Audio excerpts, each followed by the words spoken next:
So ayan guys, so for today's video, so ayan. So ngayon na naman tayo ulit magba-vlog. So ayan. So ngayon ay nakauwi ko lang pala guys. So ayan. So galing sa tenement sa may school ko. So ayan. So ngayon pala guys ay may papakita ulit ako sa inyo sa pera ko. So ayan, so nagpapalit ulit ako ng papel na pera. So ayan, kasi yung ko pa lang kasi nung isa kong video, meron akong apat na 100, tapos isang 500, at saka meron din akong dalawang 50. So inad ko yung papel na pera ko na yon. So sakto 1,000. So ngayon ay nagpapalit ako ng 1,000 kay daddy. So ito na yung itsura niya guys. Ayan napakadami na 1,000. 1,000. Oh. Galing ang ganda. Nagkakaibang pala to, magkakaibang pera pala to. 1,000, magkakaibang 1,000 to ah. Ayun plastic lang. Galing. Bagong bago. Ang kinis pa niya. Ayan di ba? Magkakaibang to ah, magkakaibang pera to ah. 1,000 ah.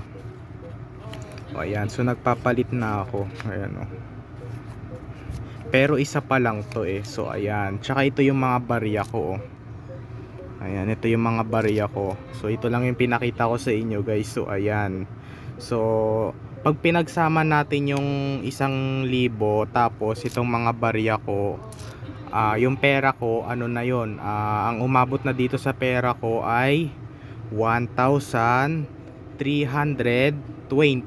So ayan, ang pera ko 1,325. So ayan. So ayun na yung pera ko guys. So iipunin ko pa to, papaabutin ko pa yata to ng 2,000 So ayan, 2,000. Yan, napakaganda napaka talaga uy ang ganda. Yan, so ang date ngayon ay it's October 6. It's Monday, so nakapasok ako. So ayan. So ngayon guys ay tapos na birthday ko. So ayan, tapos na. Yan, tapos na yung birthday ko. Tsaka malapit na rin ulit mag-undas. So ayan, mag-uundas na naman November 1. Makakapunta na naman kami, araw na naman ng patay. So ayan, pupunta na naman kami sa sementeryo. So, ayan, November 1 at saka malapit na rin magpasko kasi October 6 na. So ayan, nakita ko sa balita. Yan. Yun guys. Ang ganda napakaganda. Ang kinis pa. So wag natin to pupunitin. Ganda kasi Yan, napakaganda. Kasi nag-ipon kasi ako ng pera. Yung pera ko ay umabot na ng 1,000. So ayan, tsaka binigyan pa ako ng 1,000 ganito. Ayan, bye. Yun lang.